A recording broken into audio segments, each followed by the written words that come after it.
మనకు దయచేస్తాడంట. ప్రార్థన వలన మొట్టమొదటి ఉపయోగం ఏంటయ్యా అంటే, మనము ఏదైతే దేవుడిని అడుగుతామో అది దేవుడు ఇస్తాడంట. ఇప్పుడు మనం అందరం దేవునికి స్తోత్రం చెప్తాము, హల్లెలూయా. నీవు ఏదైతే అడుగుతావో అది దేవుడు ఇస్తాను అని చెప్పడమే మనకు ఉపయోగకరమైనటువంటి మాట. మనకి బాగా డబ్బులు అవసరం అనుకోండి, ఎవరైనా వచ్చి నువ్వేం బాధపడబాకమ్మా, ఆ డబ్బు నేను ఇచ్చేస్తాను అన్నాడు అనుకో, అప్పుడు మనకేమనిపిస్తుంది?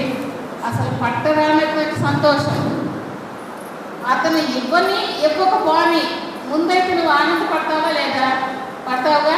అయితే ఆ ఆనందం కంటే ఇది రెట్టింపైనటువంటి ఆనందం. ఎలాగూ అంటే, మనము ఏది అడిగితే అది దేవుడు తప్పనిసరిగా ఇస్తాడు అనడంలో ఎలాంటి సందేహము లేదు.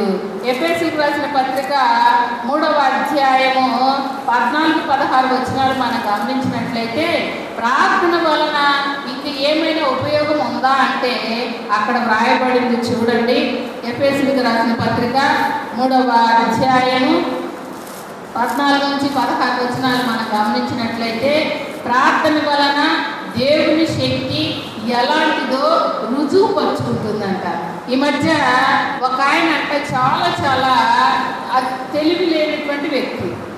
ఆయన తెలివి కలిగిన వాడునని నిరూపించుకోవాలని శుభ్రంగా బిర్యానీ తిన్నాడంట, ఐస్ క్రీమ్ తిన్నాడంట, డ్రింక్ తాగాడంట, ఇంట్లో మంచం వేసుకొని హ్యాపీగా పడుకున్నాడంట. పడుకుంటే ఆ పైన రేకులు లేనందువల్ల ఎలుకలు వచ్చి సౌండ్ చేస్తున్నాయంట. ఈయనేం చేశాడు? మంచిగా తిన్నాడు కదా, ఈయన అసలే తిక్కలోడు.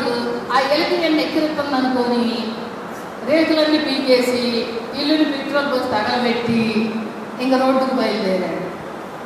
ఎలుకేమో పారిపోయింది, ఇల్లేమో పాడైపోయింది. ఈయన కాన్సెప్ట్ ఏంటి? నేను తిక్కలోడిని, ఎలుక నన్ను ఎక్కిరిస్తుంది కాబట్టి ఎలుక ఇంట్లో ఉండకూడదు.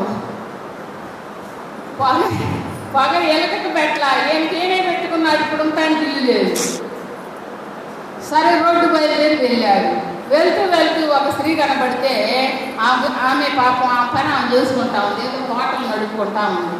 ఆమె దగ్గరికి వెళ్ళి అంటున్నాడు, నేను ఎంత తెలివి కలిగిన వాడో ఎప్పుడు గుర్తించడం లేదు, చివరికి ఎలుగు కూడా గుర్తించలేదు, అందుకే దాన్ని తగలబెట్టాను అన్నాడు. అది ఎట్ట తగలబెట్టావు? ఏంటంటే ముందు రేకులు పీకే తర్వాత పెట్రోల్ పోసాను అన్నాడు. అమ్మ ఈడొచ్చి 4 ఏడ పెట్రోల్ పోతుందనే సరే నువ్వు తెలివి కలిగినోడు వెళ్ళారా, ఇదారు నువ్వు వెళ్ళని చెప్పి ఆవిడ అంటా ఉంది. అప్పుడు ఇతను అన్నాడు, లేదు నా తెలివిని ఇప్పుడే నేను రుజువు పరుచుకుంటా, అది కూడా నువ్వే రుజువు చేయాలా. సచ్చింది ఎవడేమో గడగడలు ఆడుతుంది. ఎందుకు? వాడు అసలే మాట్లాడు, తెలివి లేదని చెప్తే ఎలకనే డాక్టర్ పెట్టండి, ఇప్పుడు నన్ను ఏం చేస్తారా, నా పాటలను ఏం చేస్తాడు. సరే, ఆడ కూర్చున్నాడు. ఎప్పుడు టిఫిన్ చేస్తామన్నది. ఆడేం చేశాడంటే కొడుకు తాడు ఒకటి తెచ్చుకొని ఏం అట్లు పోసినప్పుడల్లా సౌండ్ వస్తుంది కదా, సర్వ సౌండ్ వచ్చినప్పుడల్లా ఆ నొలకు తాడుకు ఒక ముడి వేస్తున్నారు. అట్టా 10 అట్లు చేసిన తర్వాత అన్నాడు, ఇప్పుడు నువ్వు ఎన్ని అట్లు చేసావు చెప్పు అన్నాడు. అరే నాకేం తెలుసురా, వరుస పెట్టి వేస్తున్నాను, ఇప్పుడు వస్తే వాళ్ళకి ఇస్తున్నాను, నాకు లెక్క తెలియదు, నేనేం చెప్తానన్నాడు. ఎందుకు చెప్పండి? వాడు ధైర్యం ఏంటి? వీడు సుఖమని సౌండ్ వచ్చినప్పుడల్లా కట్టుకి ఒక ముడి వేసాడు, 10 ముళ్ళు వేసాడు. అప్పుడే ఆవిడ అన్నది, చాలా తెలివి కలిగినోడుగా, ఎలక గుర్తించలేదు, నేను గుర్తించాను అన్నదన్నమాట. అయితే ఇక్కడ కూడా దేవుని శక్తిని మనం గుర్తించాలి. దేవుడు మనం ఏదైతే అది ఇస్తాడని నమ్మాలి. మనస్ఫూర్తిగా దేవునికి ప్రార్థన చేయాలి. ప్రార్థన చేయడం వలన దేవుని శక్తి ఏమిటో మనము గుర్తించగలుగుతాము. పేతురు రాసిన 2వ పత్రిక 2వ అధ్యాయం 1వ వచనం చూస్తే, యెహోవా దయాళుడని రుచి చూసి ఉన్న ఎడల అంటాడు.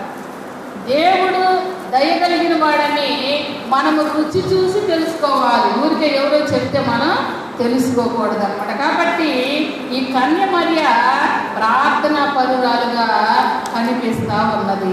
రెండవదిగా కన్య మరియలో ఉన్నటువంటి గొప్ప లక్షణము రెండవది ఏంటి అంటే షేరింగ్ ద గుడ్ న్యూస్. కన్యక గర్భం ధరించింది, పరిశుద్ధాత్మ వలన కలిగింది, యేసుక్రీస్తు ఈమె గర్భాన పుడతాడు, ఇదంతా వాస్తవమే. అయితే ఈ శుభవార్తని చెప్పడానికి చాలా దూర ప్రాంతం వెళ్ళింది, ఎలిజబెత్ దగ్గరికి వెళ్ళింది. ఎలిజబెత్ ఎక్కడున్నట్టు అరణ్యంలో ఉన్నట్టు, యోధ అరణ్యంలో ఆమె మరి ఆమె భర్త ఇద్దరు ఉన్నారు, ఎలిజబెత్ జకర్యా. ఇక్కడ 2 అద్భుతాలు కనపడతా ఉన్నాయి. ఒకటి, కన్యక గర్భం ధరించింది. ఆ శుభవార్తను చెప్పడానికి జకర్యా ఎలిజబెత్ దగ్గరకు బయలుదేరింది. అక్కడ ఇంకొక వింత ఏంటంటే వాళ్ళు వృద్ధులు, ఆమె కూడా గర్భం ధరించిందంట. చూసారండి, అంటే దేవుడు ఎవరినైనా కనికరిస్తాడు, ఎవరి అవసరతలైనా తీరుస్తాడు, ఎవరి కొరకైనా దేవుడు ఎనీ టైం పనిచేస్తూనే ఉంటాడు అనేది మనం గుర్తుపెట్టుకోవాలా. అయితే కన్యమర్య తనకు జరిగినటువంటి అద్భుతాన్ని, ఆశ్చర్యాన్ని, పరిశుద్ధాత్మ దేవుడు తన గర్భాన పుట్టబోతున్నటువంటి విషయాన్ని తెలియపరచడానికి, ఆ గుడ్ న్యూస్ని పంచడానికి ఆమె బయలుదేరి వెళ్ళినట్లుగా చూస్తూ ఉన్నాం. మనం కూడా మన జీవితాల్లో దేవుడు ఎన్నో అద్భుతాలు చేశాడు, ఎన్నో ఆశ్చర్యకార్యాలు చేశాడు. మన కుటుంబం పట్ల చెప్పలేనటువంటి మేలు ఎన్నో చేశాడు. అప్పుడప్పుడు మనం అంటాం, ఏదన్నా అవమానం మనకు జరిగితే మనం ఏమంటామంటే అసలు అవమానాన్ని నేను చెప్పలేనని అంటాం. అవునా కాదా? అయితే ప్రభు అలాంటిది కాదు, నీకు చెప్పుకోదగినటువంటి మేలు ఎన్నో చేశాడు. ఆయన చేసిన మేలు 1, 2, 3 ఎన్నో చేశాడు. అయితే ఆ దరిద్రం ఏంటంటే మన కంటికి కనపడటం లేదు ఆయన మేలు, మన చెవులకు వినపడడం లేదు. అందుకే మనం దేవునికి కృతజ్ఞత కొడుకులు పెట్టడం లేదు, దేవునికి కృతజ్ఞత స్తుతి చెల్లించడం లేదు. దేవుని పేరట కొంతమందికి దేవుని వాక్యాన్ని వినిపించాలనే ఆలోచన మనం చేయడం లేదు. స్త్రీలు నిజానికి చాలా చాలా మేధావులండి. ఎందుకంటే పురుషులంట మైండ్తో ఆలోచిస్తానికి ఆగిపోతారంట. అప్పుడప్పుడు మనం అడుగుతూ ఉంటారు సార్, ఏదైనా కష్టం వచ్చినప్పుడు ప్రతిదీ వాళ్ళు చేసుకుంటూ పోతారు. ఏదన్నా అలివి కానటువంటి సమస్య వచ్చినప్పుడు మనకు అడిగి వస్తారు. అవునా కదా? ఈ అనుభవం ప్రతి ఒక్కరికి ఎదురయ్యే ఉంటుంది. ఇప్పుడు మీరు చెప్పలేకపోతున్నారు, అంతే తేడా. నేను కూడా చెప్పను, అఫ్కోర్స్ ప్రతి ఒక్కళ్ళు ఈ అనుభవాన్ని ఎదుర్కొంటారు. ఎందుకు వాళ్ళు ఆ ఒక్క విషయాన్ని మనకు చెప్తూ ఉన్నారు అంటే మనం చెప్పగలిగిన వారమని. పరిష్కారం చెప్తాము, దాన్ని వింటారు, అయితే చేయనంటారు, పోయి అదే చెప్తారు. ఆడవాళ్ళు చెప్తుంది నేనేమో నేను చేయను, అసలు వీళ్ళకేమి రాదంటారు, పోయి అదే చెప్తారు. అది వర్కౌట్ అయితే మళ్ళీ వచ్చి మనకే చెప్తారు, అమ్మ నీకు చెప్పినట్టు నేను చేసేది జరిగింది. ఇక్కడ ఎందుకు ఆ టాపిక్ వచ్చింది, ఈమె గుడ్ న్యూస్ని చెప్పడానికి ఎలిజబెత్ దగ్గరికి వెళ్ళింది. మనం కూడా దేవుడు మన జీవితాల్లో చేసిన ప్రతి చిన్న మేలుకు కూడా కృతజ్ఞతను కలిగి ఉండాలి. ఎవరి జీవితాలు అయితే కృతజ్ఞత కలిగి ఉంటారో ఆటోమేటిక్గా వారికి తెలియకుండా వారే దేవుని సువార్తను ఇతరులకు ప్రచారం చేస్తున్నట్టు. ఈమె అడవిలోకి వెళ్ళి చెప్తా ఉన్నారు. ఎవరైనా ఉంటారండి?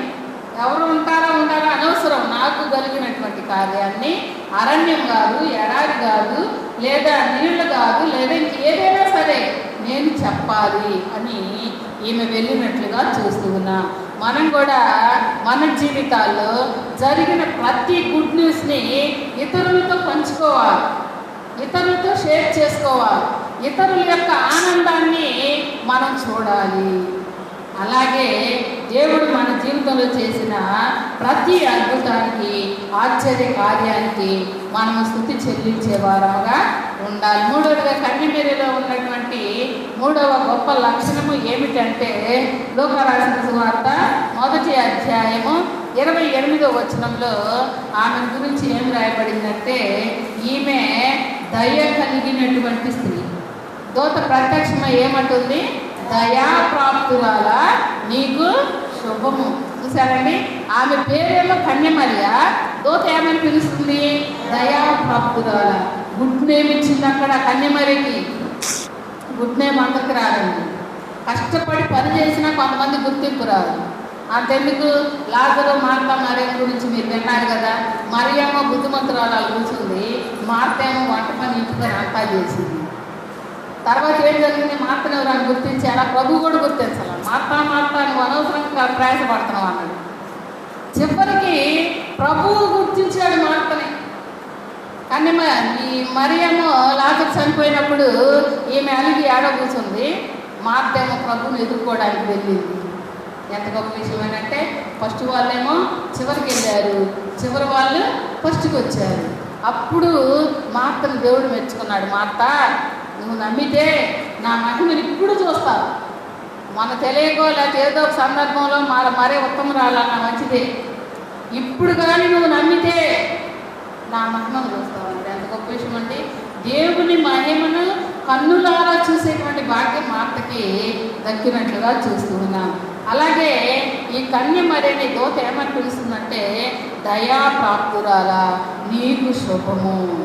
ఏంటంటే ఆమెకు శుభం అంటే, పరిశుద్ధాత్ముడు నీ గర్భాన్ని పుట్టడం వలన లోకులందరూ కూడా నీ గురించి మంచిగా మెచ్చుకుంటారు. ఒకప్పుడు ఈమె కన్యకే, ఒకప్పుడు మోడుబారిన జీవితమే, ఒకప్పుడు ఒంటిగా ఉన్నటువంటి స్త్రీనే కన్య మరియ. కానీ పరిశుద్ధాత్మ ద్వారా గర్భం ఎప్పుడైతే ధరించిందో ఒక్కసారిగా ఆమె లెవెల్ టాప్ పోస్ట్కి వెళ్ళిపోయింది. ఎంత గొప్ప విషయం అండి. మనం కూడా అంత హై లెవెల్లోకి రావాలి అంటే ప్రార్థించే వారముగా ఉండాలి. రెండవదిగా కృతజ్ఞత చెల్లించే వారముగా ఉండాలి.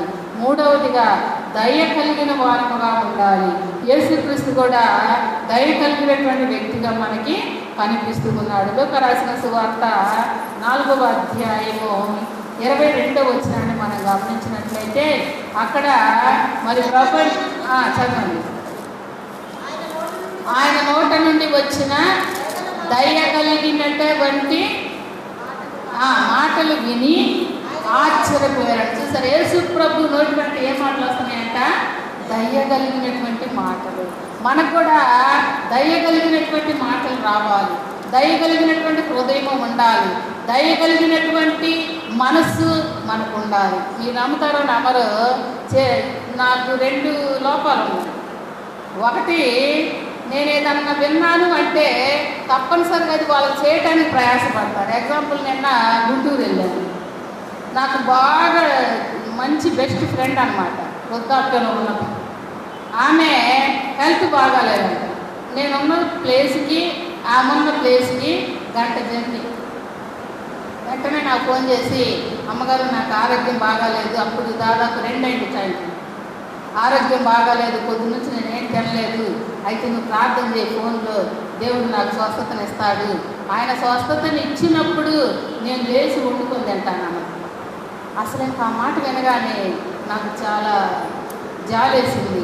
ఆమె పట్ల తెలియనటువంటి ప్రేమ మొదలైంది. 1 గంట ప్రయాణం, 1 గంట కాదు 1 గంటన్నర సమయమైన తీసుకొని ఆ దగ్గరికి వెళ్ళాను. నేను వెళ్ళి వంట చేసి ఆమె పెట్టచ్చు. అట్టాన్ని రేపు నన్ను అడగబాకండి, పలానా కొండేమంటాను కూడా ఉండనబాకండి. సందర్భాన్ని బట్టి సమయాన్ని బట్టి ఇలా జరుగుతూ ఉంటాయి. అప్పుడు ఆమె కళ్ళల్లో చూసిన ఆనందం అసలు నేను మర్చిపోలేనటువంటి అనుభవం నాకు ఎదురైంది.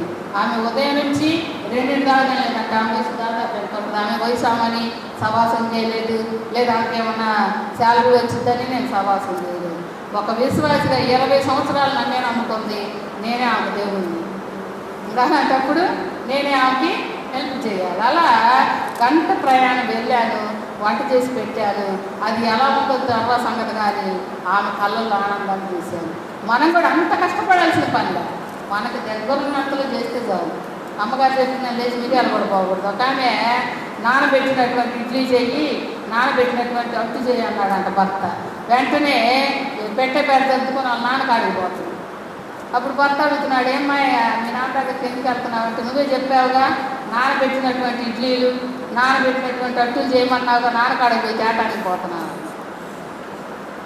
అందుకని నేను కిలోమీటర్కు 1 గంట దూరం వెళ్ళానని మీరు కూడా మిరియాలు కొనడానికి వెళ్ళబోతాను.